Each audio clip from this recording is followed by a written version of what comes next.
국민 앵커 백운기, 정확한 분석, 날카로운 시각. 백운기가 하면 다르다. 여러분 안녕하십니까, 백운기입니다. 세상에 상식이 땅에 떨어졌다고 해도 이런 일이 있을 수 있습니까? 충남 서천에서 한산 모시축제가 열렸는데요. 김건희 여사가 다녀가고 다음 날 천공이 현장에 나타났다고 합니다. 그런데 서천 군수와 부군수 그리고 경찰 간부까지 천공을 극진히 모셨다고 하는군요. 천공이 뭔데 군수가 영접을 합니까? 그것도 부군수까지 이끌고. 군수 해명이 더 황당합니다. 천공이 누군지도 몰랐는데 지역 주민이 천공이란 분이 오셨는데 차 한잔 해도 될까요? 해서 차 한잔 했을 뿐이다. 이렇게 얘기를 했습니다. 믿어지십니까? 군수의 말이 믿어지십니까? 그리고 지금 대한민국 땅에서 이런 일이 일어날 수 있다는 게 믿어지십니까? 생방송 백운기의 정치본색 출발합니다.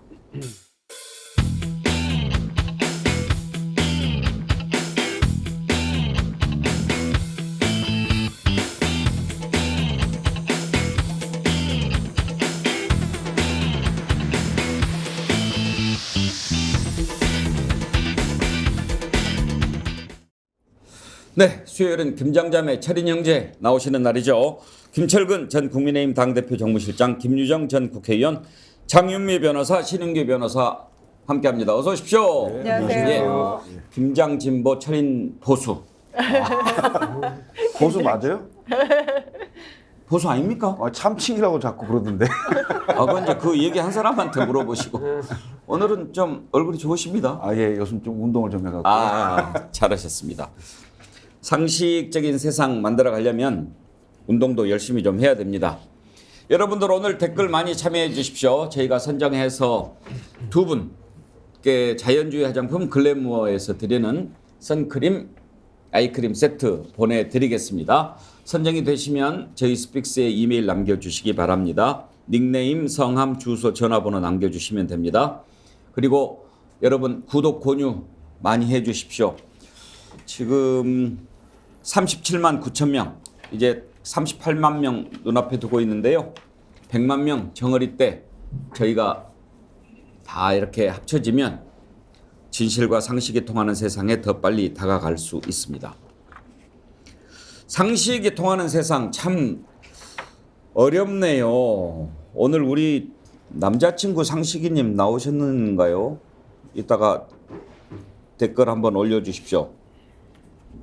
그렇게 상식을 찾으려고 하는데, 자, 먼저 서천 군수가 천공을 모셨다. 모셨는지 안 모셨는지, 그냥 단순히 오셨다고 해서 차 한잔 했는지 그걸 모르겠습니다만 사진이 딱 찍힌 게 있어요. 한번 천공이 충남 서천군에서 열린 한산 모시축제 현장을 갔을 때 국민의힘 소속 김기웅 서천 군수가 옆에 이렇게 같이 있는 모습 한번 사진 한번 보여주실래요? 예, 저 모습이네요. 한눈에 봐도 천공이죠. 천공 나도 아는데 직접은 못 봤습니다만 서천 군수 뒤에 서 있는 분이 국민의힘 소속 김기웅 서천 군수 맞지요? 신인규 변호사 혹시 알아요? 아는 사람이에요? 저 군수 말씀이십니까? 예. 저는 처음 보는 분이긴 한데요. 예. 예. 근데 이제 가까이 있는데. 예, 저렇게 뒤에 이렇게 따라가고 있습니다. 되게 저런 걸 수행이라고 하죠. 우리가 군수는 몰라도 천공은 알잖아요. 천공을 모르는 분이 있다는 게 좀 사실 좀 놀랍긴 하네요.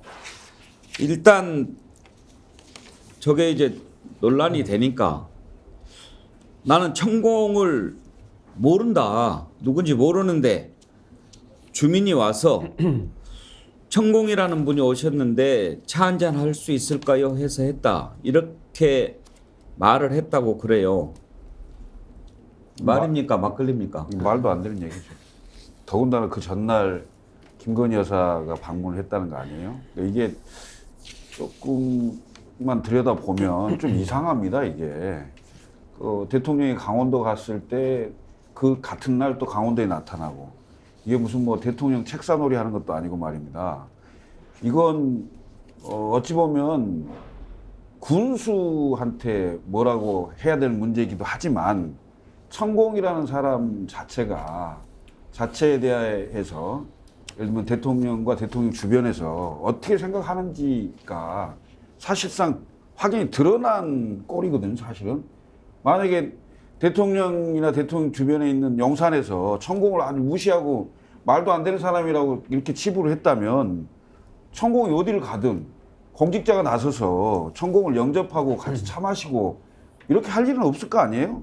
저는 서천 군수도 문제지만 지금 핵심적으로 문제는 천공을 대하는 대통령과 대통령 주변에 있는 사람들이 더 문제다. 난 이렇게 보는 겁니다. 근데 입장 바꿔서 한번 생각해 봅시다. 김유정 의원. 천공이 왔는데 나 안 만날란다. 그럴 수 있었을까요? 서천 군수가 보통 배짱으로 그렇게 하긴 좀 어려웠겠죠. 서천 군수가 짠하네. 아니 주민이 뽑은 군수가 천공을 지금 수행하는 듯한 그런 사진이 이렇게 지금 찍힌 모양새인데 그 변명도 조금 안쓰럽고요. 모시 옷을 평소에 즐겨 입는다는 것을 전문가들의 얘기를 통해서 알게 되었다. 그랬는데 그러면은 그리고 이제 한 10년간 또 모시 뭐 행사하고 이럴 때마다 뭐 사러 오기도 했다는 거 아닙니까? 그러면은 모시 축제에 간 모든 사람들 군수형 만나서 저렇게 경찰서장이랑 다 같이 만나갖고 앉아서 차 마시면서 얘기할 수 있어요? 군수나 부군수가 이렇게 우리 가도 수행을 해줍니까? 일반인이 가도 모시 사러 가면? 그러니까 애초에 그 김건희 여사 팬카페 논란이 있었을 때 한참 논란이 막 이렇게 있다가 관계없다라고 한번 끊어줬잖아요. 그러고 나서는 조금 잠잠해지고 있어요. 속내는 모르겠습니다. 어떻게 진행이 되고 있는지. 그런데 형식적으로 표면적으로 관계없다 이렇게 끊어주니까 좀 잠잠해졌어요. 그런데 천공 논란은 계속 진행 중인 겁니다. 지금 천공이 그 대통령 일정 가는 곳마다 목격됐다는 그런 얘기들이 뭐 이번 그 김건희 여사 갔던 모시 축제만이 아니거든요. 이제 그런 점에서 지난번에 근데 관저 뭐 그 선정할 때 개입 논란 이런 걸로 지금 김종대 레이더의 우리 김종대 의원도 계속 지금 뭐 조사받고 수사받고 그러고 있는 거 아닙니까? 이제 그런 상황이기 때문에 그런데 당사자인 천공은 실제로 그냥 서면 조사로 끝났다는 거죠. 그러니까 이제 이런 일련의 상황들이 과연 이게 합리적이고 상식적인 일인가 갸우뚱하게 만드는 겁니다. 왜 대통령실에서는 지난번 팬카페 때처럼 관계 없습니다 라고 명확하게 명시적으로 정리를 해서 국민들이 이런 일에 그냥 신경 쓰지 않도록 해주지 못하는 건지. 근데 의혹에 대해서 꼬리를 물고 있고 심지어는 이제 자치단체 군수 이런 얘기까지 나오고 있으니까 기가 막힐 노릇 아닙니까? 향사님, 서천 군수가 나도 모실까요? 모시옷 많이 입는 사람 모신다는데. 그러게요. 바이라이프님, 이제 대놓고 나다니네. 김정말 이뻐요님, 저 군수 말입니까 막걸리입니까? 막걸리는 화순군 동복 막걸리가 최고야. 그쪽에 사시는 모양인데 전부 다 자기 고향 막걸리가 최고라고 하죠. 또 고흥에 사시는 분은 고흥 동강 막걸리가 최고라고 또 그렇게 얘기도 하시고. 아, 이분이 저를 혼내셨습니다. 오순희님, 짠한 건 군수가 아니라 국민입니다. 아, 그렇죠. 제가 지금 그 군수 입장도 난감했겠다 그런 말씀을 드린 건데요. 그 향산이 내가 아는 향산 같은데요. 아, 그래요? 네, 진짜로 모시옷을 많이 입어요. 그러시구나. 네. 그럼 모시옷 입고 가시면은 또 군수, 군수가- 부군수, 경찰 간부 다 만날 수 있지 않을까요? 그렇죠. 근데 아까도 김철근 실장 말씀하셨지만 지난 9일에 강원특별자치도 출범 기념식이 열렸을 때 윤석열 대통령 참석했는데 거기에 나타나고 그 다음날 서천에서 열린 한산 모시축제 현장 나타났는데 9일날 김건희 여사가 거기 다녀갔다는 거 아니에요? 장혜미 변호사 네. 이걸 다 우연으로 볼 수 있겠어요? 아니요, 이런 건 우연이라고 하지 않습니다. 계획이라고 얘기하는 거죠. 대통령이 가는 자리에 김건희 여사가 갔던 곳에 간다라고 봐야죠. 이게 한두 번이 아니니까요. 이런 일련의 과정을 보면 저는 이 단어가 생각이 납니다. 정말 기괴해요. 아, 우리나라가 언제 이렇게 무속인이 지자체 군수의 의전을 받고 수행을 받고 더더군다나 그 해명은 말이나 됩니까? 국민을 속이고 있어요. 아, 몰랐다.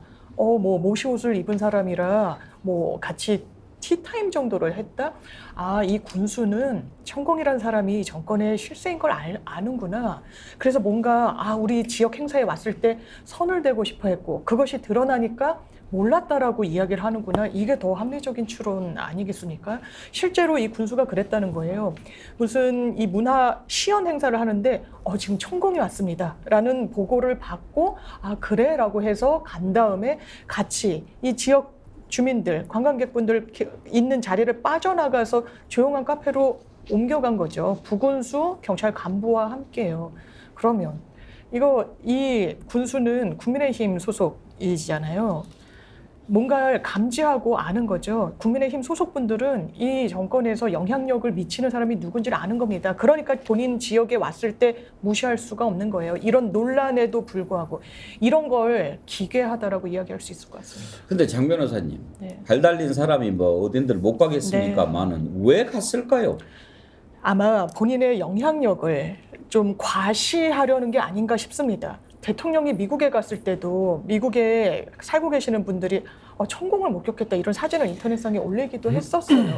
그 어떤 진위 여부는 판단해봐야 되겠지만 이건 일부러 간다라고 봐야죠. 일부러 간다. 대통령이 간 다음엔 천공이 나타나네.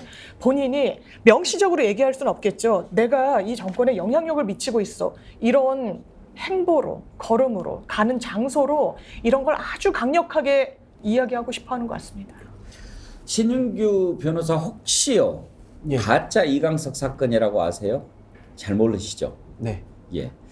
1957년에 일어난 일이라서 알기가 어려워. 검색 한번 해보겠습니다. 이기붕 아들.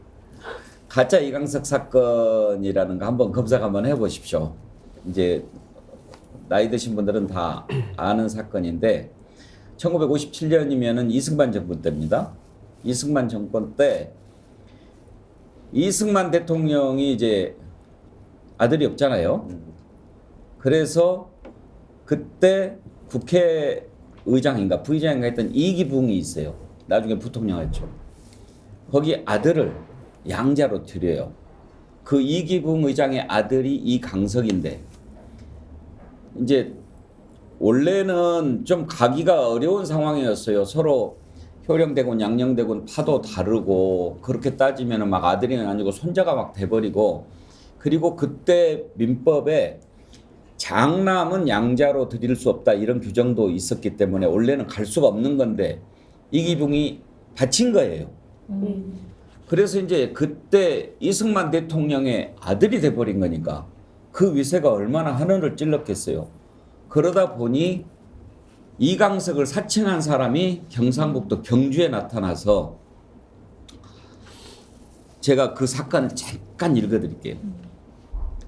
1957년 8월 30일 경주에 갑자기 자신을 이강석이라고 칭하는 청년이 나타났다. 이 청년은 경주경찰서에 들어와 아버지의 밀명으로 풍수의 피해 상황과 공무원들의 기강을 알아보려고 왔다고 말했다. 절대 권력을 가졌던 대통령의 아들이 왔다는 소식에 이인갑 당시 경주경찰서장은 물론 연락을 받은 김교식 당시 경주시장까지 버선발로 뛰어와서 새파랗게 어린 자식벌 되는 청년에게 귀하신 몸이 여기까지 왕림하시니 광영이옵니다 라면서 극존칭을 써가면서 극진히 대접했다. 이인갑은 이 청년을 극진히 대접하고 경호차까지 내서 경주 일대를 둘러보게 했다. 뭐 이렇게 하고 지역 유지들한테 수재 의연금 좀 내라고 눈치를 주고 그래서 알아서 갖다 바치고 그랬는데 여기서 해먹고 끝났으면 됐을 텐데 이제 또 재미를 보고 대구까지 가요. 대구에 갔는데 그때 마침 경상북도 도지사가 이강석과 안면이 있는 사람이에요. 그러니까 금방 들통이 난 거죠. 유명했던 사건인데 그 사건 생각 안 납니까? 뭐 저는 그 이강석 사건까지는 너무 멀어서 제가 생각을 못했지만은 저는 이 천공 논란을 보면서 우리 역사에도 늘 이런 비선 논란이 있었거든요. 뭐 가장 생각나는 사람들이 뭐 전두환 시절에 뭐 장세동 아니면은 뭐 박철원, 50형 황태자, 60형 황태자죠. 황태자. 그 박철호 노태우 대통령 때 있었고, 그리고 YS 때는 소통령 이제 김현철 씨죠, 차남 아들이 있었고, 그 다음에 이제 뭐 이명박 대통령 때는 뭐 만사 형통 이래가지고 이상득 의원 얘기도 많이 하지 않았습니까?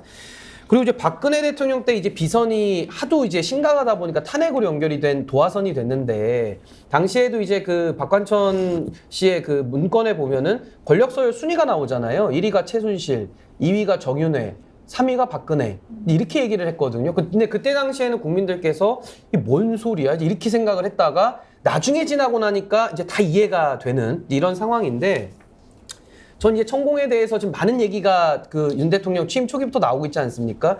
저는 모든 권력에는 비선이 생기기 때문에 그 비선을 잘 관리하는 것도 하나의 능력이다라고 보는데, 처음에 윤석열 대통령 주변에 윤핵관이라고 있었습니다. 근데 윤핵관들은 그래도 정치인들이 비선을 하니까 뭐 문제는 있지만은 좀 그나마 비난 가능성을 줄였는데, 이 천공은요, 무속인도 아니고 뭐 정체를 일단 잘 모르겠어요. 근데 영향력은 엄청 있는 것 같습니다. 제가 이 사진을 자세히 보니까요, 군수랑 바로 맞닿아서 차를 마시고 있고, 예. 천공 바로 옆자리에는 요즘 계급이 2개가 붙어 있는데, 예, 그 사진 한번 보여드리죠. 이거 자세히 보시면은 이거 계급이 말씀이죠? 2개, 예, 계급이 예. 2개 붙어 있는데 2개면은요, 이게 지금 서천경찰서잖아요.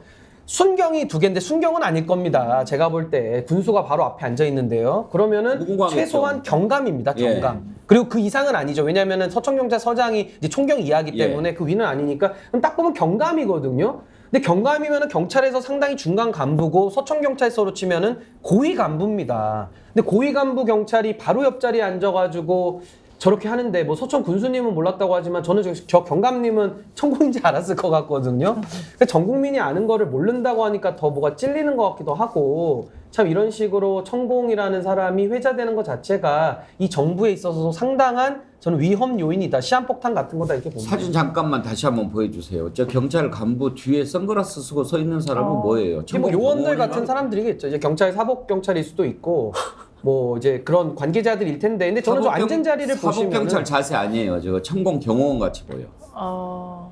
천공의 경호원일 사설. 수도 있겠네요. 네. 사설 경호원일 수도 있겠네요. 네. 아니 근데 지금 김주정 의원 딱 이렇게 보면은 뭐 훈시하는 것 같이 보이잖아요. 그러니까요. 가르치는. 그러니까 우연히 한산 모시를 그 좋아하는 방문한 내 지역을 방문한 손님을 맞이하는 그런 모습이 아니잖아요. 거의 지금 교장 선생님 훈화 말씀 듣는 자세로 차를 타고 앉아서 군수가 지금 저렇게 하고 있는 모습인데, 아이고 참 나라가 어떻게 되려고 이러는지 모르겠어요. 김영기님 천공 용산 사무실 준비해야지요. 라불라부님 줄리가 가라고 했다에 백운기 손가락 건다. 아니 왜 남의 손가락을? 일배 사냥꾼님 예수님도 까불면 죽는다는 전광훈과 천공이 싸우면 누가 이길까요? 그런 생각도 하십니까? 수호천사님 우연이 아니고 당연입니다. 이은주님 앵커님 남자친구 상식이님은 오늘까지 시험입니다. 그래서 오늘 생방 입장 못하십니다. 오늘 뭐 시험 보시는군요. 우리 이 애청자님들끼리 서로 이렇게 동정을 알아요. 오늘 일정까지 하신 정도에. 정말 이게 저는 좀 두려워요, 장유미 변호사. 네. 이런 것들이 쌓이면 나중에 터져요. 그럴 겁니다. 그럴 것 같습니다. 저도 두렵고 한편으론 좀 슬프다는 생각이 들어요. 우리나라의 위정자, 국민의 선택을 받은 사람이 국민들께 보여주는 모습이 이 정도밖에 되지 않나? 제가 천공 유튜브를 한번 짧게지만 본 적이 있어요. 누가 보여주시더라고요. 보수 진영에 소속돼 있으신 분인데 너무 이런 표현 그러지만 하찮다는 이 취지의 말씀이었습니다. 뭔가 내공이 있거나 깊이가 있거나 그렇다면 최소한 종교적으로도 뭔가 담아내고 있는 그런 언사가 아니에요. 약간 시중에서 누구나 할 수 있는 수준을 도포를 입고 수염을 만지작거리면서 사람들을 호도한다는 인상을 지우기가 어려운 내용이었습니다. 그런데 정치권 안팎에선 물론 정확하게 확인되진 않았지만 윤석열 대통령이 청문회 준비할 때 때도 문제가 그때부터 있어 왔었죠. 리스크라고 감지한 겁니다. 이 참모들은요, 청문회를 준비했던 사람들은요, 문제 제기를 했더니 이런 답변이 들어왔다라는 풍문이 있죠. 너도 한번 봐라. 믿을 만하다라는 겁니다. 그렇다면 사실 대통령이 그 영향력 하에 전혀 속해 있지 않다라고, 천공과 완전히 무관하다고 얘기할 수 있습니까? 그렇게 생각하는 국민이 있을까요? 그렇지 않을 겁니다. 그런데 원점으로 다시 돌아와서 천공이란 사람의 수준이 어떠합니까? 국정에 대해서 논하고 좌문하고 조언할 수 있는 수준입니까? 그렇지 않아요. 그런데 어른 그 그림자가 어떻든 비친다. 그리고 대통령이 가는 그 공식 일정에 막 본인의 모습을 보인다. 저는 이 투표 결과에 따라서 우리나라가 이런 식으로 퇴행할 수 있구나라는 모습에 좀 참담합니다. 우리가 지금 천공을 걱정하고 이런 일에 좀 민감한 게 그런 것을 연상하게 할 만한 일이 없으면 뭐 그냥 무시할 수 있겠죠. 그런데 손바닥 왕자를 지금도 기억하고 있잖아요. 그렇죠. 그래서 뭐냐. 그리고 또 그 관저 그것도 지금 뭐 조사 한번 제대로 하지도 않고 뭐 끝나버렸는데 오히려 지금 그거를 발설했다고 당시 국방부 대변인 김종대 전 의원 지금 오히려 역으로 지금 당하게 생겼는데 서천 군수 해명도 꼭 그렇게밖에 못할까? 몰랐다고 그러면은 그게 믿어질 거라고 생각할까요? 좀 당황했겠죠. 제가 보기에는 언론에 이 사진이 나왔을 거라고 생각을 못할 수 있습니다. 그러니까 그 많은 사람들이 있는 자리가 아니고 조용한 카페나 이런 데로 갔기 때문에 언론에 노출이 돼서 이게 이렇게 크게 논란이 될 거라고 서천 군수는 생각지 못할 수도 있습니다. 그런데 이건 저는 최악이라고 봐요. 왜냐하면 그 국정농단의 비선 실세라고 했던 최순실 씨는 숨기려고 했어요. 본인의 존재를 숨기려고 했고 가능하면 남들이 모르게 하려고 하는 이런 상황이었는데 이 천공이라는 이 사람은 즐기는 것 같아요. 이른바 내가 대통령의 측근이다. 그리고 오래된 사이다.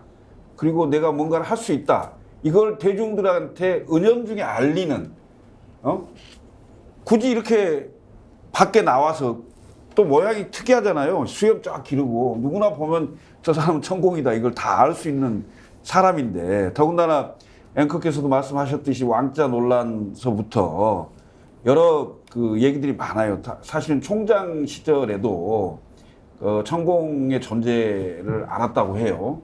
검사들이 알아서 가까운 검사들이 가서 얘기도 했답니다. 제가 그 얘기를 했다는 분한테 직접 들었는데 그 얘기를 하니까 천공 그분은 그런 사람이 아니다. 이런 식으로 얘기를 했다고 하는데 그럼 결국은 이 관계가 국민들에게 이미 다 알려졌어요. 청문회 때, 아니, 토론회 있잖아요. 후보 토론회 때. 후보 토론회 때도 아마 유승민 의원하고 이 문제로 굉장히 다퉜던 걸로 기억을 하고 있어요. 그래서 이미 국민들도 이 천공의 존재를 그때부터 쭉 알고 있었던 건데, 예. 제가 보기엔 이거 공개적으로 이런 식으로 다닌 거 있잖아요. 이건 정말 큰일입니다. 저는 이거 우리 사회가 따져 물어야 된다고 보는데요. 이게 우연에 우연이 겹치면 필연이라고 하거든요. 제가 몇 가지만 예를 들게요.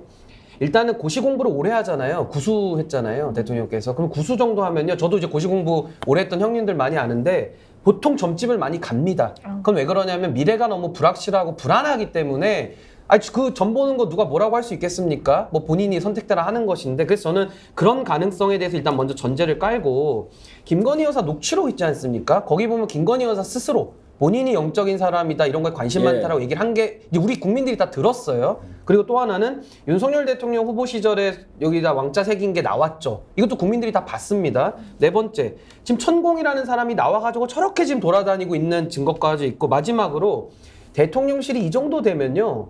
선을 그어야 됩니다. 근데 선을 안 긋잖아요.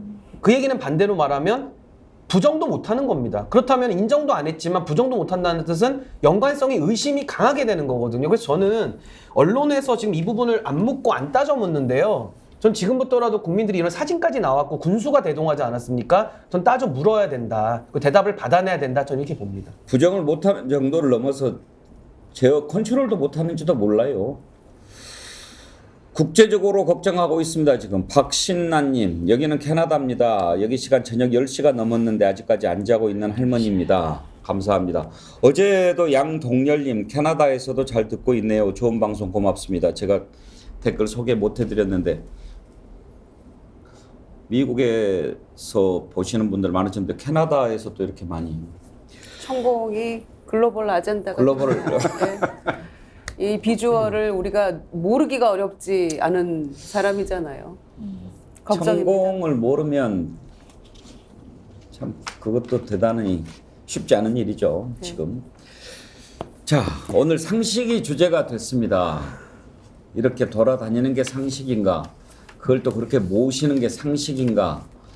그렇게 해서 그걸 또 모르고 있었는데 뭐 차 한잔 하자고 그래서 만난 것일 뿐이다라고 얘기하는 게 과연 상식에 맞는 일인가? 한번 생각해 봅시다. 자, 또 한 가지요. 우리 상식을 의심하는 것. 박희영 용산구청장 보석으로 석방이 됐죠. 근데 지금 출근을 하는 둥 마는 둥 하는데 장유미 변호사 네. 일단 보석으로 석방됐고 형이 확정이 안 됐으니까 월급 나오죠. 월급 나오는 거죠. 이게 한 1000만 원 직무가 집행된 뭐 거 넘는다고 아니니까요. 그러던데요. 예, 적지 않은 금액이 나오고 구청장으로서 누릴 수 있는 권한은 다 누릴 수가 있는 거죠. 그걸 누리고 있는 거고요, 현재. 본인이 자진 사퇴하지 않는 이상 대법원에서 금고 이상 확정 판결까지 기다려야 된다. 그런데 지금 뭐 나와서도 뭐 병원에 간다, 뭐 한다, 또 뭐 휴가 내고 막 이렇게 계속 그러는데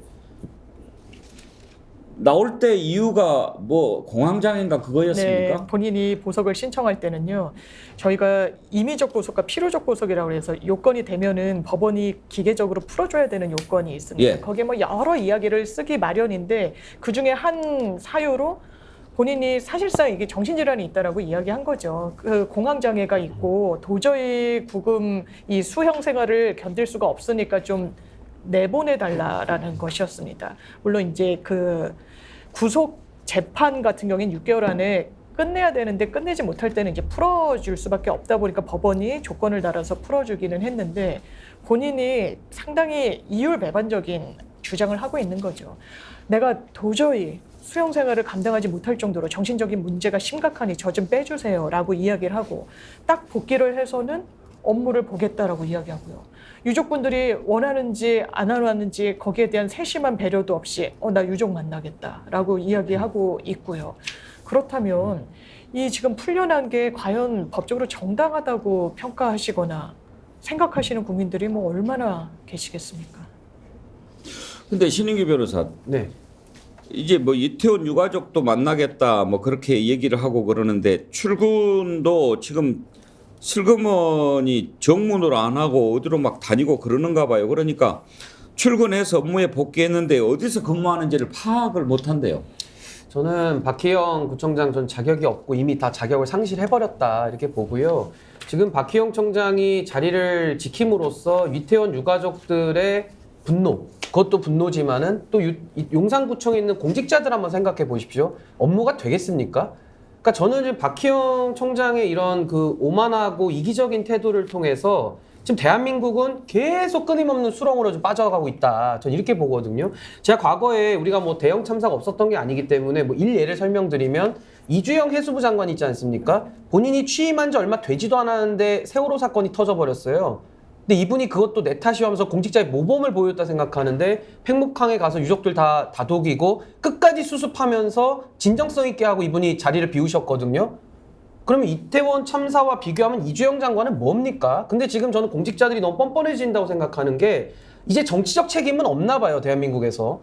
이제 모든 것이 다 대법원까지 기다리겠다는데요. 보통 재판이 대법원까지 가려면 그 임기 4년 다 지납니다. 그럼 자기 임기 채우겠다는 얘기 아니겠습니까? 저는 대한민국이 정상화되는 그 첫 단추가 지금 완전히 도덕적으로 타락하고 정치적으로도 책임을 못 느끼는 이런 뻔뻔한 사람들 있지 않습니까? 전 이분들부터 공적 사회에서 퇴출하는 것이 저 대한민국 정상화의 시발점이다. 전 이렇게 봅니다. 근데 김철근 실장 지금 그런 기사가 떴더라고요. 박희영 용산구청장이 만약에 사퇴를 하게 되면 오히려 곤란해진다 뭐 그런 얘기가 있어요. 그러니까 그 국민의힘 소속으로 예. 당선이 됐잖아요. 예. 그러면 이제 그 단체장일 경우에는 10월에 재보궐선거가 있습니다. 10월에 하필이면. 예. 그래서 내년 총선을 앞두고 예를 들면 지금 사퇴를 하게 되면 10월 재보선을 하게 돼 있죠.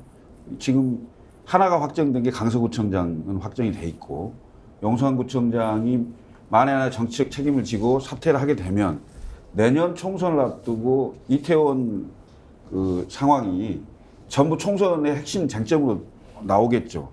책임 문제, 그다음에 방금 얘기했던 정치적 책임, 뭐 정부적 책임 이런 부분들에 대해서 여당이 불리할 수밖에 없는 이런 구조가 되기 때문에 아마 탈당을 해서 무소속이긴 하나 권영세 의원, 권영세 장관 지역구거든요. 그래서 아마 자의적으로 사퇴하는 일은 거의 없을 것으로 보이고 그다음에 용산에 있는 게 지금 대통령실이 용산으로 갔잖아요. 그래 대통령실과 관저가 다 용산에 있는데 대통령실도 좀 곤란할 지점이 생길 수 있겠죠. 예를 들면 시위하고 이런 게 많을 텐데 그럼 결국 그 구청이 관리 감독하는 것들이 많아요. 그럼 협조가 될 것이냐 이 여부도 굉장히 좀 어려움이 있지 않겠나 이런 생각이 듭니다. 내년 총선까지 갈 것도 없죠. 당장 10월 보궐선거를 치른다고 하면 10월 29일이 참사가 일어난 날 아닙니까? 네. 그게 감당이 되겠습니까? 그렇죠. 그래 결국에는 159명의 생떼 같은 국민의 목숨을 앗아간 그런 참사였는데 결국 지금 누구도 책임지지 않고 줄줄이 지금 그나마 꼬리 자르기 형태로 밑에 있는 용산구청장, 그다음에 용산서장 그 정도 가지고 이걸 무마하려고 했었는데 그 사람들조차도 지금 줄줄이 다 보석으로 나오게 생겼거든요. 나와서 지금 재판받을 그럴 상황이 돼버려서 구속기간 만료로 결국엔 누구 하나 책임지는 사람이 없게 돼버린 거죠. 행안부 장관은 지금 뭐 헌재 이거를 기다린다고 얘기하고 있고 그러니까 결국에는 국민들의 이런 참사 앞에서도 대통령 이하 어느 누구 공직자 하나도 결국엔 책임지는 사람 없이 진심을 다해서 사과하는 사람 없이 이렇게 지금 끝내려고 하는 이 정권의 말로도 결국 좋지 못할 것이다 이렇게 경고합니다. 박희영 구청장은 아마 인터내셔널 몰상식 하면은 4강 안에 들어갈걸요. 그런 참사가 일어났는데 헬로윈은 축제가 아니라 현상이다. 책임 느끼는 거면 마음의 책임을 느낀다. 이런 말도 안 되는 얘기를 했잖아요. 네. 저는 아까 김철근 실장님 말씀하신 그런 국민의힘의 그런 전략적인 뭐 생각들 이걸 정치적으로 이제 문제가 되면 안 되니까지 한번 숨기겠다는 건데 저는 그 자체가 정략적이라고 보여지고요. 저는 참 문제가 많고 박희영 구청장 입장에서 한번 생각을 해보면요. 이분은 할 말이 있을 것 같아요.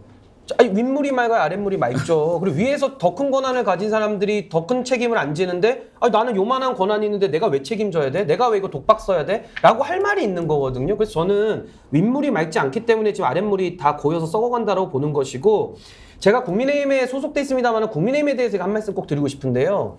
이번을 한번 면피하잖아요. 지금 회초리로 맞습니다. 근데 이거 한번 묻고 넘어가면요, 이제 몽둥이로 맞습니다. 근데 몽둥이도 이제 그냥 몽둥이가 아니라 이제 국민들께서 그 몽둥이에다가 철근도 더 감아서 때릴 수도 있어요. 철근. 그래서 라임을 좀 살려봤습니다. 강력하겠는데요. 아니, 그래서 저는 정치적 책임이라는 게 누적되는 거거든요. 그러니까 지금 요 수류탄 막자 그러면은 이제 원자탄이 터질 겁니다. 그래서 저는 국민의힘이 이것은 정략적으로 접근해서는 절대 안 된다. 저 이렇게 생각합니다. 지금요 용산 참사, 이태원 참사 얘기하니까 또 천공 생각나네요. 그때 천공이 뭐라고 그랬어요? 아, 그렇죠. 뭐 우리나라 국군이 뻗어나가기 위해서는 뭐 젊은이들을 무슨 희생양, 재물 이런 개념으로 언급했던 기억이 양적으로 납니다. 많은 뭐 이런 취지 예. 이야기를 해서 그런 얘기도 아, 그건 얘기도 아니고 네. 참 떠버린 건데. 말로 꺼내기조차도 어려운 상황. 근데 지금 이렇게 이제 사퇴도 안 하고 계속 버티고 그러면 주민 소환할 수 있지 않나요? 주민 소환제 주민 얘기가 소환이요. 예. 그게 임기 1년 이내에는 못 하게 돼 있어요. 법으로. 아. 그래서 임기 개시일이 7월 1일이기 때문에 예. 7월 1일이 지나면 주민 소환을 할 수가 있죠. 예. 일부 용산의 시민단체나 이런 분들이 아마 그런 걸 준비를 한다고 해요. 근데 주민 소환 요건이 쉽지가 않아요. 예. 지금 보니까 15% 예, 지역 유권자 15% 동의를 예, 받아서 동의를 청구하고 받고 3분의 1 유권자 이상이 3분의 1 이상이 투표해서 과반수 찬성해야 가결이 되네요. 그렇습니다. 쉽지는 않겠네요. 네, 그렇습니다. 지역 유권자 15% 동의는 받을 수 있을 것 같은데. 동의는 받는데 이제 33% 투표율이 33%가 나와야 되니까 예. 그 휴일도 아니고 지난번 지방선거 때 30 몇 프로 나왔어요? 50% 조금 안 됐죠. 예. 그래도 지금 이 정도로 국민들 감정을 자극하고 열받아 놓게 했으면 가능하지도 않을까 사실 싶은데요. 이게 그 당시 오세훈 시장 때 무상급식 투표할 때 개표도 못했잖아요. 열어보지도 못했거든요. 그러니까 김철근 시장이 말씀하신 대로 이게 굉장히 요건이 생각보다는 어렵습니다. 근데 저는 이태원 참사가 가지는 특수성, 그리고 이것이 지금 한국 정치에서 책임 정치가 완전히 실종과 지금 정치가 사망 상태로 넘어가는 이런 시점 속에서는 저는 주민들께서 하신다 그러면은 전 충분히 이것은 한번 해볼 만한 거 아니냐, 저 그런 생각은 합니다. 이렇게 상식에 맞지 않는 일이 계속 벌어지다 보니까 이런 말까지 이제 또 다 듣게 됩니다. 지금 방통위원장 이동관 특보 사실상 내정했다 이런 얘기가 계속 나오고 이거 임명하면은 정말 큰일 날 것이다 이런 걱정들을 많이 하는데 국민의힘의 이용호 의원이요? 상식적인 사람이 지금 방통위원장 되면은 안 된다. 말이 됩니까? 아니 아무리 상식이 무너졌다고 상식적인 사람은 방통위원장 되면 안 된다. 이런 얘기까지 하는 지경에 이르렀습니다. 안 믿어지시죠? 직접 들어보십시오.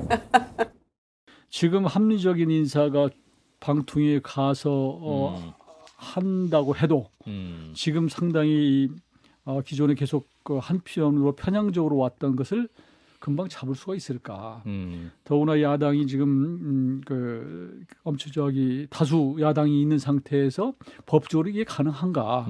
오히려 민주당 같은 경우는 방송을 장악하기 위해서 여러 가지 제도적인 법적인 시도 개정 시도를 예. 하거든요. 예. 이런 상황이기 때문에 지금 말씀하신 대로 합리적이고 일반적인 상식적인 사람이 가서는 오히려 어렵다고 보는 거예요. 그리고 그렇기 때문에 또 어떤 이동관 특보 같은 사람이 가는 것에 대해서 오는 것에 대해서 언론계에서 특히 일부에서 극히 반대하는 것이 오히려 그렇기 때문에 더 그런 사람이 가야 된다라고 논리를 여권 내에서는 그렇게 보고 있는 거예요. 김유정 의원 해석 좀 해주세요. 아니 본인이 무슨 말 하는지 알고 하시는 건가요? 본인이 경향신문 기자를 14년 하다가 이제 정치를 하고 있는 분인데 소위 진보적인 언론 매체에서 일을 했던 분이 저런 비상식적이고 불합리한 얘기를 하는 거 보니까 본인의 주장대로라면 이용호 의원이 적임자예요. 저런 불합리하고 몰상식한 이야기를 하는 거 보니까 본인이 방통위 적임자예요. 제가 보니까 방통위원장 가야 될 사람은 나다 이렇게 지금 어필하고 있는 게 아닌가 싶은 생각이 드는데 저희도 말씀 나눴습니다만 얼마 전 5인회가 있다. 뭔가 의사결정 기구가 지도부에 따로 있다. 이런 얘기로 지금 한번 헛발질하고 또 그거를 본인이 이제 철회하면서 만회해보려고? 예, 예. 철회하고 또 사과까지 했었는데 그거에 대한 만회하기 위한 어떤 그 이야기인지는 모르겠습니다만은 본인이 지금 얘기를 하면서도 스스로 이렇게 말이 꼬이는 것 같아요. 무슨 말을 하는지 본인은 알고 하시는 겁니까, 이용호 의원님? 아니 아무리 만회도 좋고 급하고 그렇다고 해도 합리적이고 일반적이고 상식적인 사람은 방통위원장 어렵다.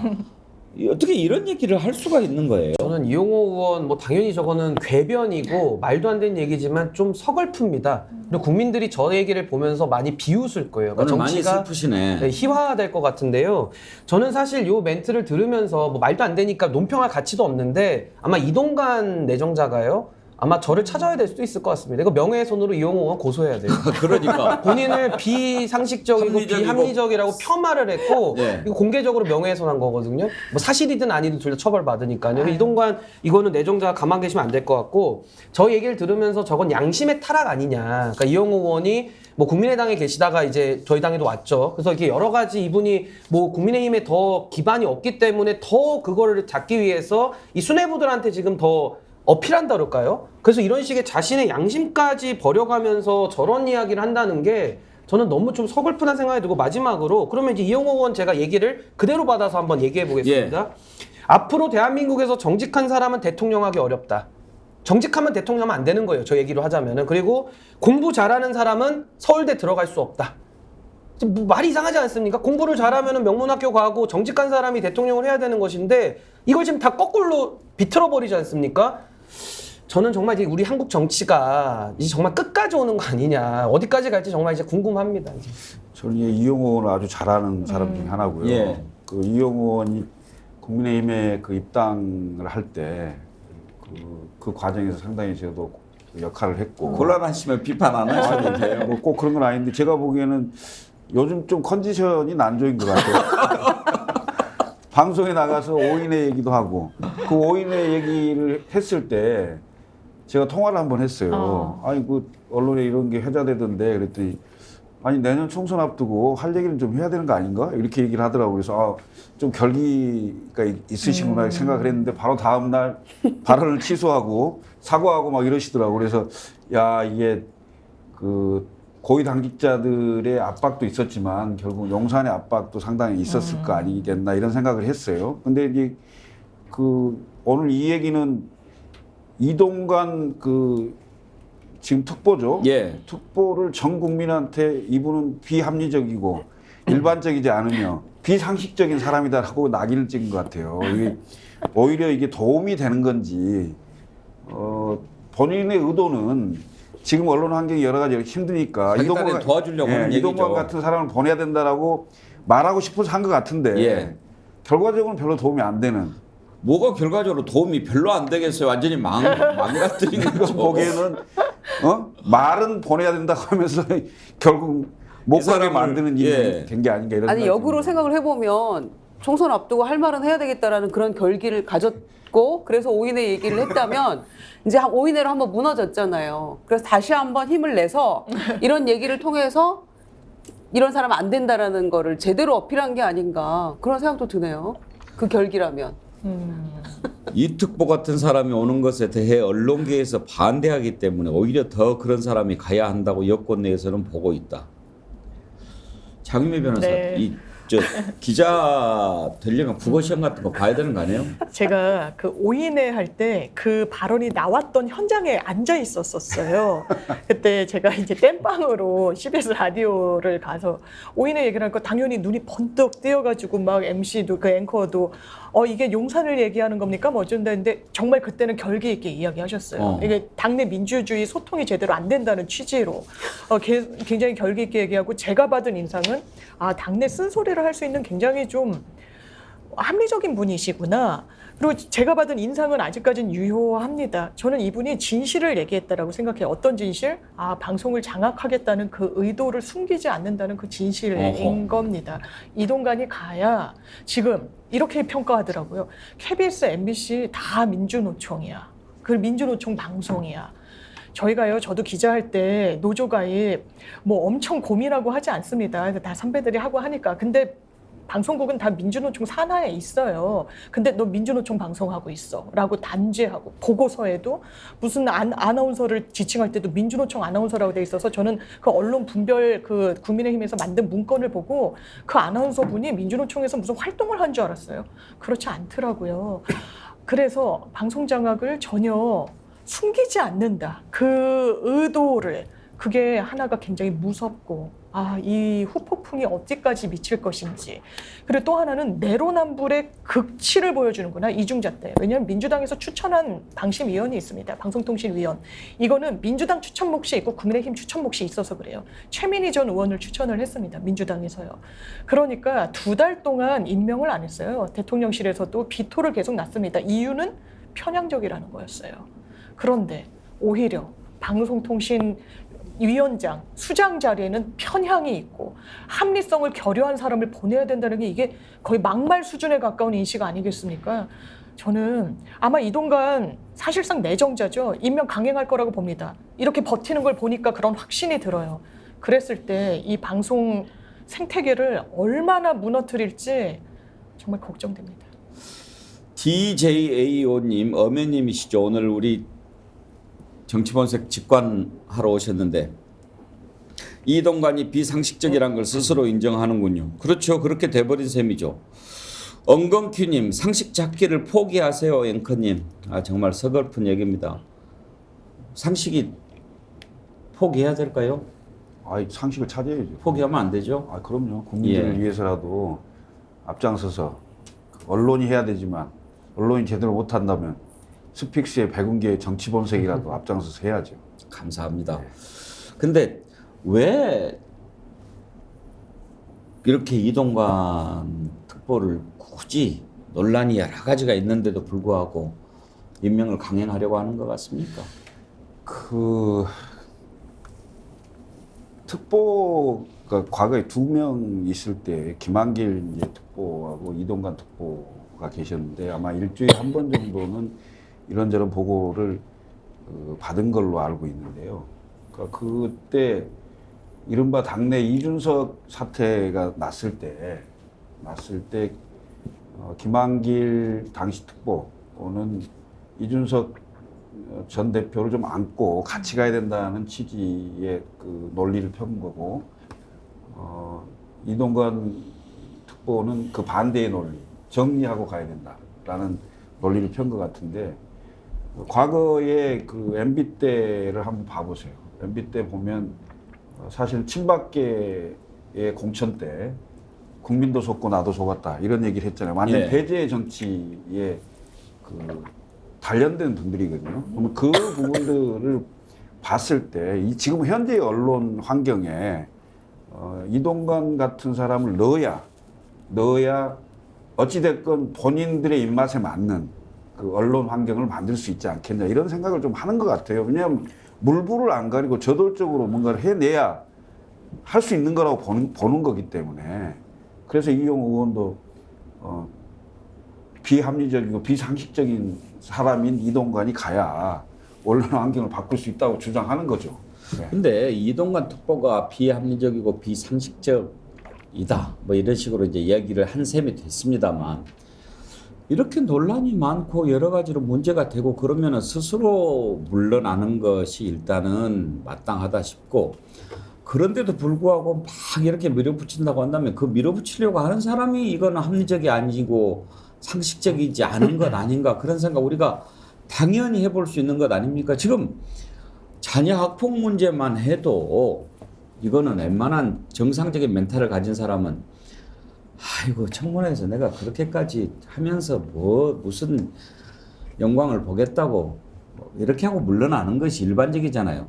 일단 그 멘탈도 나는 참 이해가 안 되거니와 지금 어떤 사람입니까? MB 시절에 그야말로 공영방송 장악하는 과정에서 언론자유 침해 논란 빚었고 또 본인이요 과거에 그 극우 성향 유튜브에 출연해가지고 제대로 된 보수 우파는 뭐 지상파를 보지 않는다 뭐 이런 얘기를 했어요. 그러니까 얼마나 언론관이 편향되어 있는가를 본인이 직접 자기 입으로 한 적이 있어요.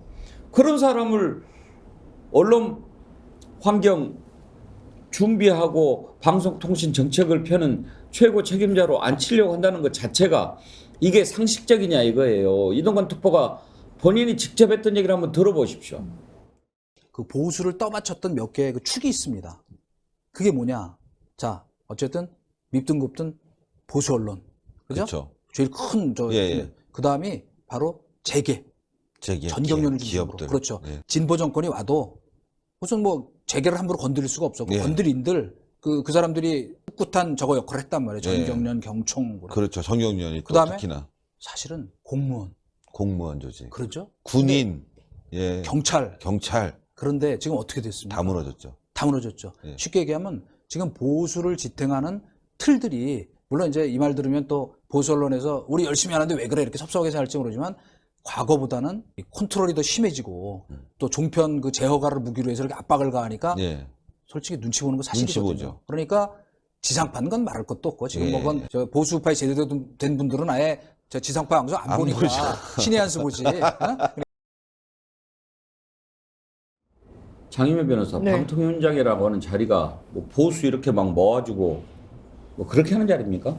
그러니까요. 제가 기자 시절에 한번 식사를 한 적이 있었는데 그때 제가 이 화면을 보면서 했던 워딩이 머릿속을 스치는데 좀 부적절하니까 직접 옮기지는 않을 텐데요. 언론에 대해서 대단히 그러니까 밉든 곱든 보수 언론 이러잖아요. 그러니까 보수 언론도 본인들의 전적인 지지를 하지 않으면 밉다는 거예요. 더 격한 표현을 그 자리에서 쓰셨던 걸 제가 기억을 하는데 대단히 왜곡돼 있죠. 언론은 정권을 편드는 기관이 아닙니다. 견제하고요. 비판하고 감시하는 곳이에요. 본인이 평생 언론인으로 살았으면 언론의 명분, 어떤 기조가 무엇인지는 더 잘 아시지 않습니까? 그런데 어떻게 기자 생활을 했길래 언론은 외압에 하라는 대로 탁탁 쳐서 줄기를 갈라주고 물줄기를 달리 흐름을 가져가면은 바뀌어야 하는 곳. 그리고 그런 부분을 본인의 치적으로 언론이랑 인터뷰도 했었어요. 홍보수석에서 내려온 다음에 기능적인 역할을 본인이 했었다고. 언론이 어느 한쪽으로 기울려고 했을 때 자기가 탁탁 쳤다는 취지로 이야기를 합니다. 이런 사람은요, 방송, 통신 업무를 보는 수장이 될 수 없습니다. 저는 아들 학폭, 본인의 문제가 아니라서 정말 100번 양보하더라도요, 이 사안에 대해서 나오는 그 태도가 공직 수행에는 너무 결격이라는 생각이 들어요. 거짓말했습니다. 지금 피해자가 4명이에요. 아이들이 쓴 그 문서 다 자필로 썼던데 뭐라고 얘기했어요? 야, 이거 사인이 없네, 믿을 수 없다. 보통 어른은 그렇게 얘기하지 않습니다. 공직을 수행하는 사람은 그렇게 말할 수 없는 거예요. 피해자한테. 한 명이랑 화해했다? 한 명이랑 화해하면 끝입니까? 나머지 3명 어떻게 할 건데요? 본인은 언론을 장악한 적이 없다? 국정원에서 문건을 보고받았습니다. 왜? 국정원 문건에 정확하게 기재되어 있거든요. 수신인이, 홍보수석, 이동관 씨. 그런데 언론에 대한 통제 의도 없었습니까?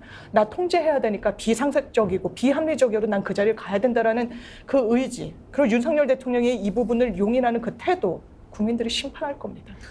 신인규 변호사, 뭐 학폭 문제는 청문회 같은 데서 그걸 견뎌내고 감당할 수 있느냐 하는 문제니까 방통위원장이라고 하는 자리하고 직접적인 관련이 없다고 칩시다. 그런데 지금 저런 발언들을 들어보면 우리가 윤석열 대통령 이야기할 때 프레지던시, 대통령 자리에 대한 인식이 제대로 있는가 하는 부분에 대해서 항상 의문을 던졌지 않습니까? 방통위원장이라고 하는 자리를 어떻게 생각하기에 저런 인식을 갖고 있는 사람을 임명하려고 한단 말입니까? 우선은 아까 장유미 변호사님 말씀에 조금 살을 보태면은 정순신 사태 때도 학폭 관련해서 정상적인 사법 시스템을 이용했는데도 아버지가 법조인이라는 이유로도 국민들이 너무한 거 아니야? 이러면서 반발했거든요. 이분은 이제 화해 여부가 문제가 아니라 고위직일 때 학교에다가 전화한 것만으로도, 자기 아들 문제로 전화한 것만으로도 이분은 고위공직자로서는 아예 자격이 없다라고 저는 일단 보고요. 지금 뭐 프레지던시 말씀하시는데 저는 민주당에서도 방통위원 후보로 최민희 의원 같은 분을 저는 추천했다는 건 전 문제가 있다고 봅니다. 왜냐하면 이거는 서로 뭐 그냥 막가자는 얘기지, 뭐 서로가 이건 지금 어느 정도 선을 넘어간 거거든요. 그런데 저는 민주당이 그렇게 나오더라도 그러면 방통위원장은 더 합리적인 사람을 보내서 최민희 의원을 견제를 해야죠. 근데 이것은 최민희 의원이나 민주당이 더 편향되게 하니까 우리는 더 센 편향을 갖고 와서 더 장악할 거야, 이런 식이거든요. 그럼 저는 윤석열 대통령, 저는 무한 책임을 지고 있는 집권 여당이기 때문에 힘을 가진 사람이 먼저 무기를 내려놔야 민주당도 내려놓는 겁니다라는 거 먼저 말씀드리고요. 인사가 만사인데 지금 현 정부에서 제가 생각나는 분들 좀 말씀드리면, 일단 법무부 장관 가장 중립적이고 독립적이어야 되는데 한동훈, 오른팔 중에 오른팔 보내지 않았습니까? 지금 너무 민주당하고 매일 싸우고 있잖아요. 유병호, 이 감사원 사무총장도 뭐 편향성에 대해서는 뭐 수석하고 문자 주고받고 다 알고요. 김문수, 뭐 거리 나와가지고 뭐 거의 국민들과는 완전히 괴리된 그 극우적인 인식을 갖다가 했던 분을 경산호 위원장 아직도 보냈고 열심히 하라고 하고 있고요. 이제 이동관 방통위원장을 보내겠다는 것인데요. 저는 윤석열 대통령에게 그 별명을 제가 하나 붙여드렸어요. 과거에 노무현 정부 시절에 경포대라고 경제를 포기한 대통령이었거든요. 제가 최근에 윤석열 대통령한테 정치를 포기한 대통령에서 제가 정포대라 그래서 정포대. 근데 지금은 이제 이렇게 이쯤 가잖아요. 이거 정말 막 가자는 거고, 국포대요, 국포대. 국가를 포기한 대통령 아닙니까? 저는 인사가 만사인데 대통령이 인사를 이런 방통이나 감사원이나 법무부나 검찰이나 국민의 신뢰로 먹고 사는 거 아닙니까? 대통령의 권력은 5년짜리고 이제 4년밖에 안 남았지만은 이 권력기관들이나 방통이나 감사원은 평생 가야 되는 거 아닙니까? 근데 이런 기관들을 자기 임기 동안에 이렇게 망가뜨려 놓는다? 이거 이제 국포대예요. 국가를 포기한 대통령 되는 겁니다. 이제 국정 운영이 저는 불가능해질 것이다. 전 굉장히 우려스럽게 내다봅니다. 말씀을 듣다 보니까 막 가슴이 답답해지는데 신인규 변호사 국바세 대표시잖아요. 아니 국바세 활동하시잖아요. 네. 국민의힘 바로 세우기 좀 넓히실 생각 없습니까? 안 그래도 그래서 저희가 총회를 이번 달 말에 하거든요. 그래서 제가 이제 국민의힘 바로 세우기라고 하는데 지금 국민의힘만 바로 세워서는 나라가 불가능하다 해서 제가 정바세로 이름을 바꾸자고 제안을 해놨습니다. 정치 바로 세우기. 뭐 정당 바로 세우기라든지 예. 정치 바로 세우기로 해서 아니 국바세로 하되 국가 바로 세우기 뭐 이런 운동. 그것도 좋고요. 근데 국바세 이러면 너무 이제 또 국민의힘 이미지가 강하다 보니까 예. 저는 이제 조금은 한국 사회 전체를 좀 걱정할 때가 되지 않았나. 국민의힘 이름 바꿀지 몰라요. 뭐 그럴 수도 있겠죠. 예. 그래서 저는 뭔가 정당 바로 세우기라든지 뭔가 이런 지금 대한민국 전체적으로 지금 시스템이 무너지고 있기 때문에 그런 좀 포괄적인 틀에서 운동을 해볼까 지금 기획하고 있습니다. 신은기 변호사 말씀 들으니까 뭐 좀 올라오는 거 없으십니까? 뭉클하죠. 예. 근데 현실은 또 엄연한 상황이라서 그 정치를 바로 세우려고 하는 많은 시도들이 있었지만 대부분 또 좌절이 많았고요. 지금도 뭐 이른바 그 제3지대이라고 해서 뭐 무소속 그 무당층 이쪽의 얘기들이 많이 나오긴 하는데 그 현실이 녹록치가 않습니다. 사실 이제 이 스픽스 정치본색을 보고 계시는 우리 시청자분들이 많이 힘을 좀 모아주셔야 그 힘으로 사실 조금 한 걸음 한 걸음 나갈 수 있다 이렇게 생각을 해봅니다. 우리 저 신인규 변호사가 굉장히 이상적입니다. 근데 그 이상이 현실화될 수 있도록 저도 힘을 좀 보태려고 합니다. 젊을 때 이상적이지 않으면 언제 이상적이겠습니까? 물론 그렇습니다. 예. 정말 저는 신은규 변호사 말씀 들을 때마다 그래도 우리나라가 저런 분들이 있으니까 희망이 있다. 예. 이런 생각입니다. 그렇게 생각하시죠? 네. 그렇게 생각하면 김유정 의원도 이제 좀 연세가 되신 거예요. 저도 한때는 그런 희망이었습니다. 희망이었죠. 정치에. 네. 최연소 됐을 때 18대 됐을 때 국회의원이셨잖아요. 예, 민주당 최연소였거든요. 예. 열심히 했습니다, 저도. 민주당 먹여 살린다는 얘기도 지금도 들었고요. 분위기는 최연소세요. 근데 김유정 의원님 계실 때는 정말 스타 의원이셨고 그렇죠. 정말 예. 그런 분들이 지금 조금이라도 계시면 이렇게 안 됐을 텐데 당시에 기자들한테 얼마나 인기가 짱이었는지 정말 지금 훈민정음 가지고 표현이 잘 안 돼요. 영어로 표현을 해주시죠. 저 진짜 열심히 했습니다. 제가 왜 그 표현을 썼냐면 이게 뭐람님이 이런 글을 주셨어요. 세종대왕께서 창제하신 한글로는 더 이상 형언할 말이 없다. 그냥 몽둥이가 약이다. 몽둥이도 안 들으면 철근을 감아서 한번 만들어봐야겠어요. 철근 멍둥이. 여러 번 감기시는 오늘 김철근 실장님. 이게 뭐람님 오늘 우리들에게 웃음을 주셨는데요. 저희가 오늘의 글로 선정해서 자연주의 화장품 글래무어 선크림 아이크림 보내드리도록 하겠습니다. 앞으로도 계속 참여해 주시고요. 오늘 참 상식에 어긋나는 사례들을 우리가 짚어보면서 대한민국 상식이 도대체 어디로 갔는가 한탄하고 있습니다.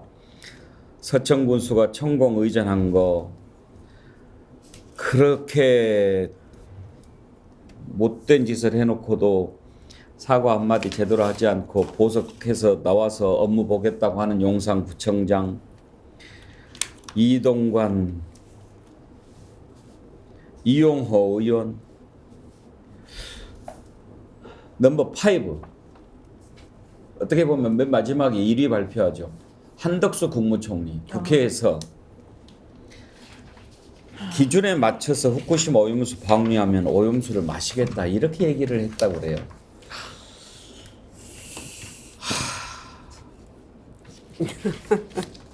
어제 국회 장면 한번 먼저 보십시다. 독주돌리 홈페이지 가서 보니까 말이에요. 이 홈페이지에 나와 있는 내용이 알프스를 통해서 거르지 못한 이런 그 고독성의 방사능 물질이 기준치의 100배에서 2만 배가량 돼 있다 이렇게 나와 있습니다. 이건 잘못된 데이터가 아니 지금 독주돌리 홈페이지에 들어가 있다니까요. 그거는 틀림없이 IAEA가 감시를 하고 있기 때문에 사람한테 해로운 0.1밀리 아니 왜 이렇게 그 일본 편을 듭니까? 1밀리세버트의 안에 들어가는 일본 총리입니까? 겁니다. 일본 총리예요? 아니 그러니까요. 난 일본 의원님이 도쿄 등록이 의원님이 그렇게 답변을 하시면 제가 답변을 할 수가 없죠. 자, 아니 저보고 의견을 물으면서 의견을 답변했더니 일본 총리다.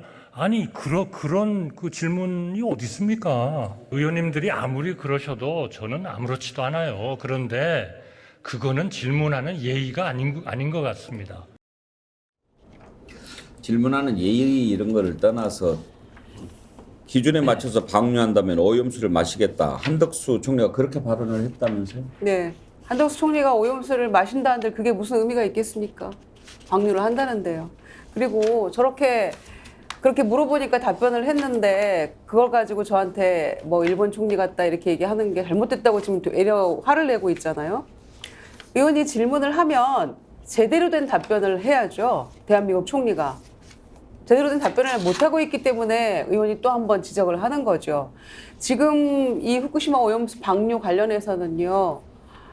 우리 어민들이 생존권이 달린 문제이고 국민의 건강권, 미래 세대의 생존이 달린 문제인데 우리 어민들이 왜 정부랑 싸워야 됩니까? 대한민국 정부가 일본 정부에 하고 싸워줘야 될 문제 아닌가요? 이 문제는. 정말 이게 뭔가가 잘못되어 있다 이런 생각이 들고요. 지난번에 시찰단인지 뭐 관람단인지 다녀온 다음에 지금 제대로 된 결과 발표도 못했습니다만은 자료 요청을 해놓고 왔다. 뭐 이렇게 얘기했잖아요. 그 자료 받았다는 얘기 들으셨어요? 자료를 일본에서 줬다는 얘기도 없고 그 이후에 뭘 어떻게 하겠다는 얘기도 없는 상태예요. 그러면서 계속 앵무새처럼 IAEA만 얘기를 하고 있는데 그럼 우리는 다시 또 원점으로 돌아가야죠.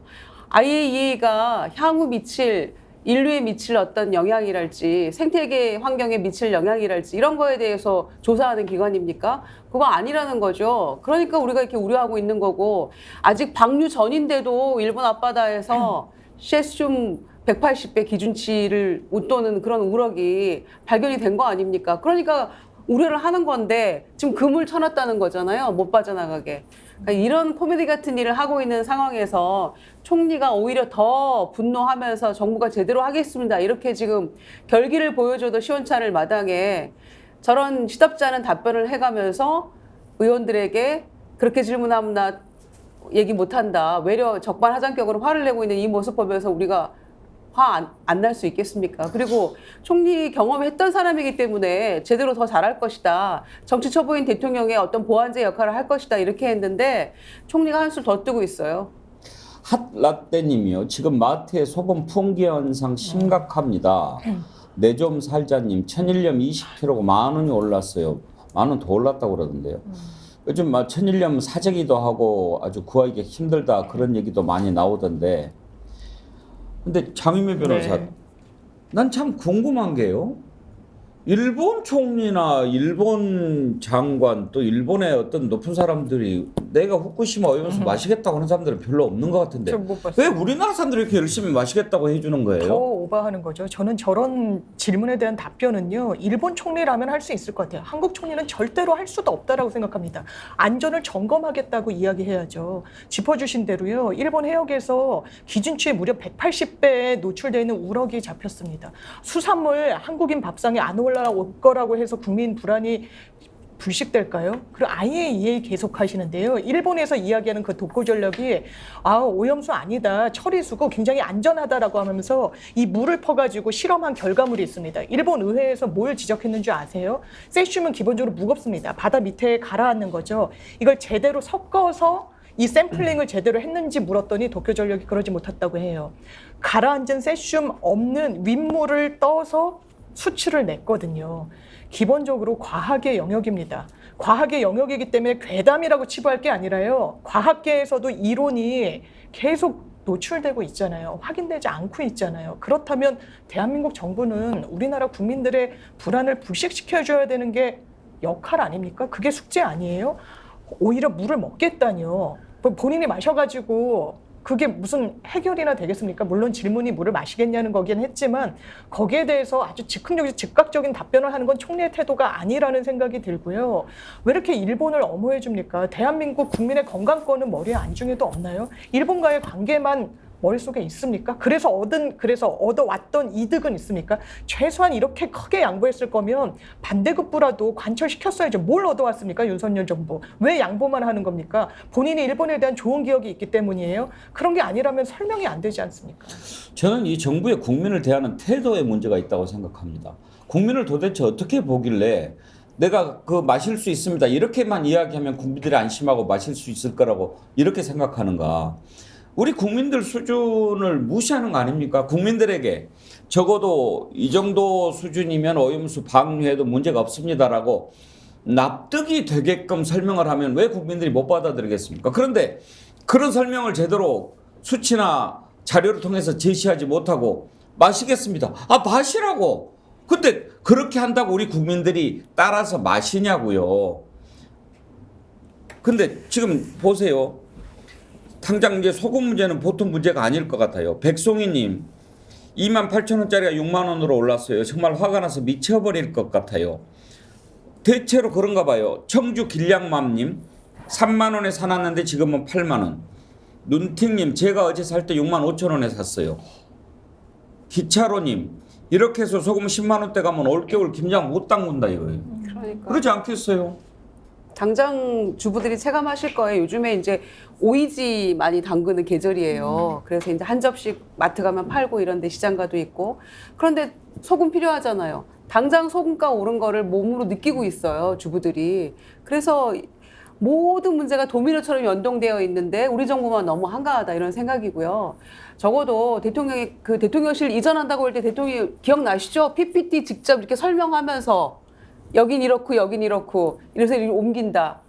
그 정도로 뭔가 확실한 수치와 근거를 가지고 국민들께 설명을 해 주셔도 우리가 안심을 할까 말까인데 방류를 한다고 하면 아무 설명 없이 IAEA만 반복한다고 해서 국민이 믿을 수 있겠습니까? 아니 일본 사람들도 반대하잖아요. 그러니까요. 근데 아니, 우리가 왜 이렇게 나서가지고 마실 수 있다고 하냐고요. 도대체 이해할 수 없는 일들을 하고 있는 것 같아요. 상식의 끝판왕이라니까요. 근데 저는 윤석열 정부 보면서 그냥 한마디로 표현하면 일을 정말 못한다. 저는 이렇게 봅니다. 너무 일을 못해요. 근데 저는 사실 그 위기에 대해서는 사람마다 느끼는 게 다르거든요. 예를 들면 우리가 예방주사를 하나 맞아도요. 어른들은 가면은 찔러라 이러고 그냥 찌르고 맞고 애기들은 주사 들어오지도 않았는데 막 기겁을 합니다. 이게 시대에 따라서 위기를 인지하는 감수성이 다른 거거든요. 저는 후쿠시마 오염수도 이거와 비슷하다고 봅니다. 한덕수 총리님은 후쿠시마 오염수 그냥 뿌려도 된다. 뭐 해류가 돌고 오는데 10년 걸린다는데 별 문제 없다. 근데 저희 같은 젊은 세대들은요. 해류가 몇 번 돌 거 아닙니까? 문제 있어요. 심각한 거예요. 저희들 입장에서는. 그러니까 안전하게 해서 뿌리자는 것이고 지금도 이것을 갖다가 마실 수 있냐 없냐 논쟁으로 지금 민주당도 하고 있는데 이건 완전히 지금 질문도 틀리고 답도 틀린 거예요. 안전한 절차를 거쳐서 왜 방류하지 않느냐, 왜 항의하지 않느냐 이걸 물어야 되는데 계속 마실 수 있냐 없냐, 일본 총리냐 마냐. 제가 그래서 요즘 느끼는 게요. 한덕수 총리가 올해 74세시더라고요. 그리고 윤석열 대통령 63세세요. 6070 정치거든요. 전 6070 정치는 이제 더 이상 한국 사회 전 못 끌고 간다고 제가 단언합니다. 저는 제가 30대지만요.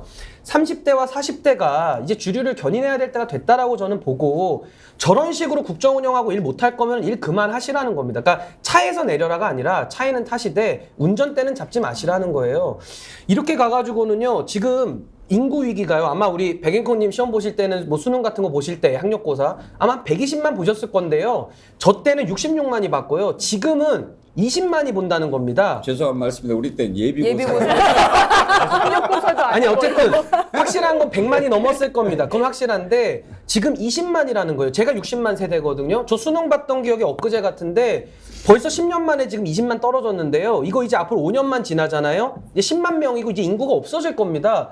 근데 지금 이런 나이브하고 일 못하는 분들이 대한민국을 리드한다라는 것이 국회에서도 계속 그 비생산적인 말장난과 말꼬리만 이렇게 돌아가는 것이 저는 매우 답답하고 솔직히 좀 화도 납니다. 네. 화 나지요. 또 뭐 프랑스, 베트남 간다고 그래요. 지난번에 그런 얘기했죠. 거기 가면 스트레스 풀린다고 그랬던가요? 네. 뭐 해외 나가면 스트레스 안 받는다. 스트레스 쌓이면 밖에 나가나요? 여행 갔다 와서 우리한테 푸는 건가요? 앵글로 와이님이 아까 우리 신인기 변호사님 말씀 같은 지적을 해주셨어요. 지금 몇 년만 살고 끝납니까? 소금 얼마나 살 수 있습니까? 소금 사서 될 일이 아니고 방류 못하게 막아야 합니다. 그러니까. 그게 정답이죠. 그런데 국민들이 그렇게 걱정하고 있는데 국민 여러분 걱정하지 마십시오라고 하는 마음은 이해가 간단 말이에요. 그럼 국민들이 걱정 안 하게 뭘 해줘야죠. 그런 것은 보여주지도 않고 마실 수 있습니다. 저는 그 자세가 잘못됐다고 지적하는 거예요. 그렇게 한다고 국민들이 따라서 안전하다고 생각한다는 인식을 갖고 있는가? 도대체 국민 수준을 뭘로 보는가? 이미 국민 수준은 그걸 넘어섰잖아요. 그러니까 지금 뭐 손흥민 선수 유럽에서 득점왕하고 있거든요. 근데 저분들은 지금 조기 축구 수준으로 축구를 바라보고 있는 겁니다. 이 수준 차이가 너무 많이 나는 거죠, 지금. 그렇죠. 아니 같이 우려를 하고 걱정을 하면서 대책을 세우는 얘기를 해줘야죠. 총리가. 마실 수 있겠습니까? 라고 하는 거는 이거 마시기 어려운 거 아니냐라는 질문이잖아요.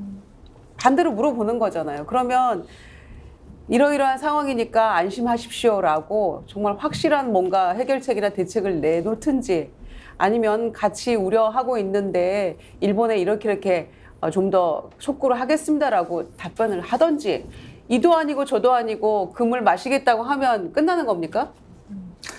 오늘 몰상식 시리즈 넘버 5 뭐 이렇게 빅5 꼽아봤는데 되게 예능 프로그램 보면은 1위 뭐 뽑고 그러던데 시간이 다 돼서 못 뽑겠네요.